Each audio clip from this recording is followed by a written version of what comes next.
السلام علیکم ورحمۃ اللہ وبرکاتہ۔ محترم سامعین و ناظرین، پچھلے کئی دنوں سے بہت سارے احباب نے یہ دریافت کیا کہ نماز عید کو ہم کس طرح سے ادا کریں۔ کیا ہمیں نماز عید ادا کرنا ہے یا پھر نماز عید ہم پر معاف ہے، یا پھر نماز عید کے بدلے میں ہمیں 2 رکعت نفل اپنے اپنے گھروں میں پڑھنا ہے۔ اس طرح کے سوالات پچھلے چند دنوں سے ہو رہے تھے، جس کے سلسلے میں ہم سب دارالعلوم دیوبند کے فتوے کا انتظار کر رہے تھے۔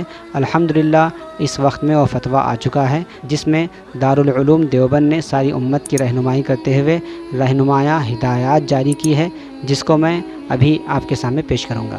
سب سے پہلے دارالعلوم دیوبند نے اپنے فتوے میں یہ کہا، نماز عید احناف کے نزدیک اصح قول کے مطابق واجب ہے، اور اس کے وہی شرائط ہیں جو جمعہ کے شرائط ہیں۔ البتہ نماز جمعہ میں اور نماز عید میں 2 طرح کا فرق ہے۔ پہلا یہ کہ نماز جمعہ کا جو خطبہ ہے وہ شرط ہے، اور نماز عید کا خطبہ یہ سنت ہے۔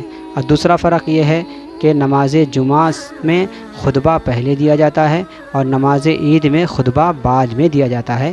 یہ 2 طرح کے صرف فرق ہیں، اس کے علاوہ تمام شرائط جو جمعہ کے ہیں وہی عیدین کے بھی ہیں۔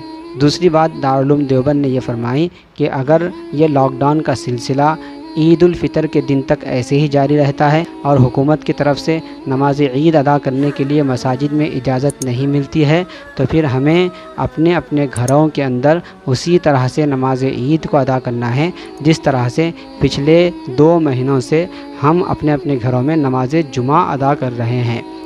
یعنی اپنے اپنے گھروں میں عید الفطر کے دن ہمیں 2 رکعت عید الفطر کی واجب نماز زائد 6 تکبیروں سے ادا کرنا ہے امام کے پیچھے۔ اس کا انتظام ہمیں کر لینی ہے۔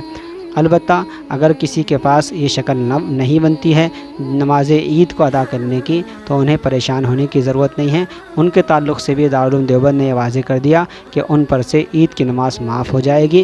البتہ ان کے لیے بہتر یہ ہے کہ وہ نماز عید کے بدلے میں 2 یا 4 رکعت چاشت کی نیت سے اپنے اپنے گھروں میں نماز انفرادی طور پر ادا کر لیں۔